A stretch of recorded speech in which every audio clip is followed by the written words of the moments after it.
Rocky Mountain Construction is revered as one of the greatest roller coaster manufacturers ever, but why? Their innovative design, easy head start, and opening up to a new niche has gained them prominence in the entertainment industry. However, in this video I will be breaking down these three attributes and doing my best to demonstrate why RMC is so popular.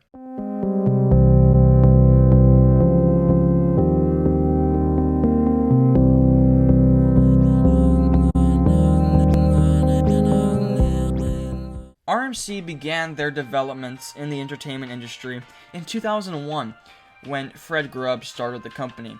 Their involvement was primarily dominated with projects involving the construction of zoos, roller coasters, go-karts, water parks, buildings, and even custom homes.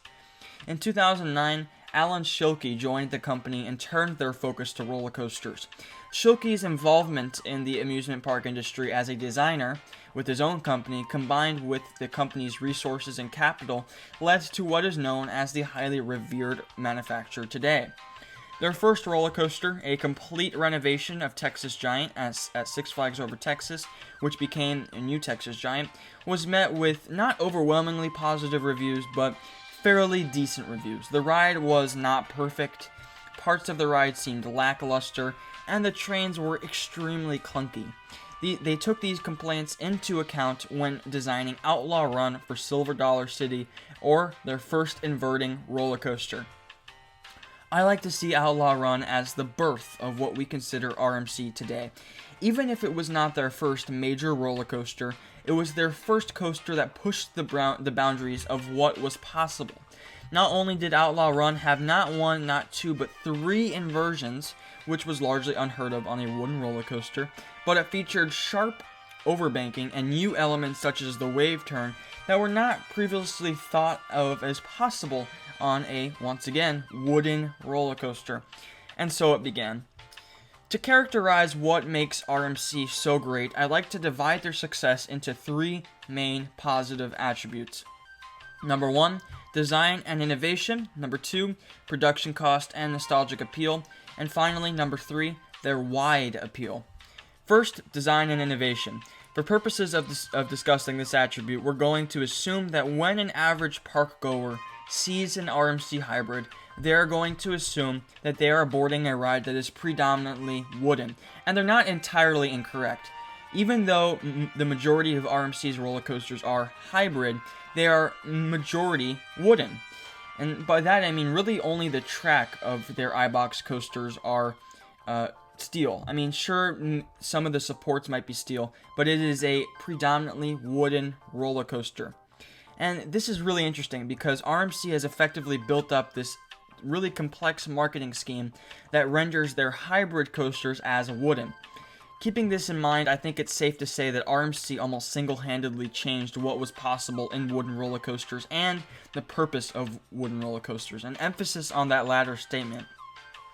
Due to the iBox and the Iron Horse treatment, RMC is effectively pushing old, vintage roller coasters out of the spotlight in the corners of amusement parks and bringing them back into success, the center of amusement parks.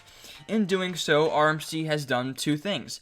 They have generated popularity in a relatively odd-looking roller coaster that is unique to an amusement park, and they have pushed the idea of large wooden roller coasters out of the spotlight. The last true huge wooden roller coaster was the Voyage at Holiday World, and that opened in 2006. Most wooden roller coasters since then have been much smaller scale, under 130 feet, by GCI and Gravity Group, appealing to audiences that don't want the most intense ride out there, but want a fun ride that they can ride over and over again. By pushing huge, true wooden roller coasters out of the picture and instead marketing mid-tier and high-tier hybrid rides, they have a huge market share in the idea of a wooden roller coaster, even if the majority of their successful rides are not wooden. It is a genius strategy because it not only maximizes costs and marketing, it removes the idea of maintenance. For the most part, RMC iBox coasters are well built, have good uptime, and don't require huge amounts of maintenance. If you take any wooden roller coaster from the late 90s or early 2000s, they require ridiculous amounts of changes and maintenance. For example, El Toro, which gets retracked every few years, and the Voyage, which had to receive new trains and a retrack.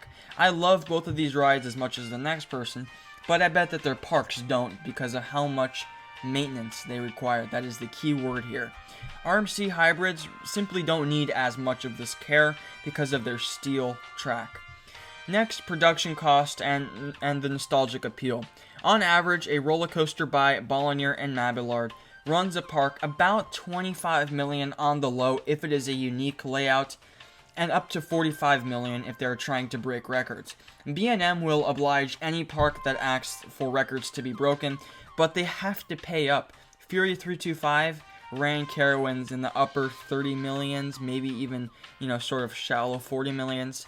So, truly, B&M roller coasters are ridiculously expensive and at times overpriced.